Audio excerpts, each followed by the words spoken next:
लखनपुर थाना क्षेत्र अंतर्गत ग्राम कुन्नी में कुन्नी पुलिस चौकी का एक पुलिसकर्मी अपने कार्य क्षेत्र में अर्थात वो जिस पुलिस चौकी में पदस्थ था, पहले पुलिस चौकी से लगभग 200 मीटर के पास में ही 6 बजे शाम को एक घर में जाता है और वो बाकायदा रेकी करता है, पता करता है कि छोटी छोटी बच्चियों के जो माँ बाप हैं वो घर में नहीं हैं पिछले 1-2 दिन से। इसके बाद पानी पी करके वो चला जाता है। रात को 10 बजे एक अधूरे बने हुए दीवार, जिसके हम चित्र भी आपको उपलब्ध करा देंगे, वो दीवार से बड़े आराम से कोई भी अंदर जा सकता है। गौशाला से वो अंदर प्रवेश करता है और पीड़िता की जो दूसरी बहन है अपने छोटे भाई बहनों के साथ अपने अलग रूम में सोती है और किचन जहाँ पर खाना बनता है उसके बगल में बिना दरवाजे का एक कमरा है। वहाँ पर छोटी सी मासूम सी बच्ची 6वीं कक्षा में पढ़ने वाली 12 वर्षीय पीड़िता सो रही होती है। 10 बजे उसके मुंह में साल ठूसकर उससे दुराचार करने का पुलिसकर्मी अपने साथियों के साथ यानी अटेम्प्ट टू गैंग रेप का प्रयास करता है। जब पीड़िता बच्ची आवाज़ देती है तब उसकी बड़ी बहन बगल से आती है और आने के बाद बीच बचाव करती है तो उनके बीच में झड़प होती है और धमकी देते हुए वो दोनों वहाँ से भागते हैं कि जीवन बर्बाद कर देंगे। इसके बाद रात को ही छोटे छोटे बच्चों को लेकर के उसकी बड़ी बहन कुन्नी पुलिस चौकी जाती है। उनके कहने के अनुसार पुलिस चौकी में उन्हें कहा जाता है कि सुबह आना। जब वो सुबह जाते हैं तो कहते हैं मामले को आपस में निपटा लो। इसके बाद पता चलता है हमें पीड़ित पक्ष के बयान से कि जो आरोपी पुलिसकर्मी स्वयं अगले दिन पीड़िता के पिता को 100 रुपया दे करके रवाना करता है कि जाओ, मामला खत्म हो जाता है। यदि आप पत्रकार साथी नहीं होते, आप में से ही एक पत्रकार सदस्य ने जब इस मामले को 26 जनवरी को उठाया अपने मीडिया में, सोशल मीडिया पे वायरल हुआ मामला, तब जाके आनन फानन में पुलिस ने FIR दर्ज किया, जिसके FIR में उन्होंने 457, 354 और पॉक्सको का 7 और 8 लगाया। हम लोगों ने घटनास्थल का मुआयना किया और जब पता चला तो इसकी हमने शिकायत की और पीड़िता बच्ची के साथ उसकी चश्मदीद गवाह घटना की बड़ी बहन और उनकी माता को लेकर के हम पुलिस अधीक्षक सरगुजा से मिलने गए। पुलिस अधीक्षक सरगुजा का व्यवहार बड़ा ही अमानवीय, असंवेदनशील और पॉक्सको के जो 2012 अधिनियम है उसके विपरीत था। हमने निवेदन किया कि FIR में जो आरोपी पुलिस वाला है उसका सिर्फ पहला नाम लिखा हुआ है विमल, उसके साथ ना तो उसका आरक्षक क्रमांक दर्ज है ना उसके पिता का नाम दर्ज है। हमने पुलिस अधीक्षक से प्रश्न किया कि जब पुलिस चौकी कुन्नी में ही वह आरोपी पुलिसकर्मी पदस्थ था, यानी उसके जुरिडिक्शन उसके कार्यक्षेत्र में उसने अपराध किया है, तो पॉक्सको एक्ट 2012 और 2019 में जो संशोधन आया है उसमें इसके अनुसार ये एब्रीवेटेड किस्म का क्राइम कहलाता है।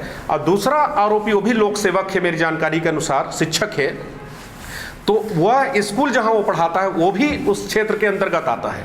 तो ये एब्रीवेटेड किस्म का यानी गुरुतर अपराध जिसे कहते हैं, बहुत ही कहना चाहिए हीनियस क्राइम है। तो इसमें आपने पॉक्सको की धारा 9 कम से कम क्यों नहीं लगाई? एक जघन्य अपराध को प्रयास करने के लिए जब इसमें प्रयास हुआ है, अटेम्प्ट हुआ है, तो आपने पॉक्सको की धारा 18 क्यों नहीं लगाई? तो निरुत्तर थे, वो गोलमोल जवाब देते रहे। इसके बाद हमने कहा कि जब रेप अटेम्प्ट हुआ है, पीड़िता बच्ची ने बयान दिया है बाकायदा चेहरा ढक के, और कैमरा में आप पत्रकार साथियों को उन्होंने बताया जब कि उसके दोनों पैर को दबा के सॉल मुंह में ठूसा, यानी रेप अटेम्प्ट है, तो IPC सेक्शन 511 क्यों नहीं है?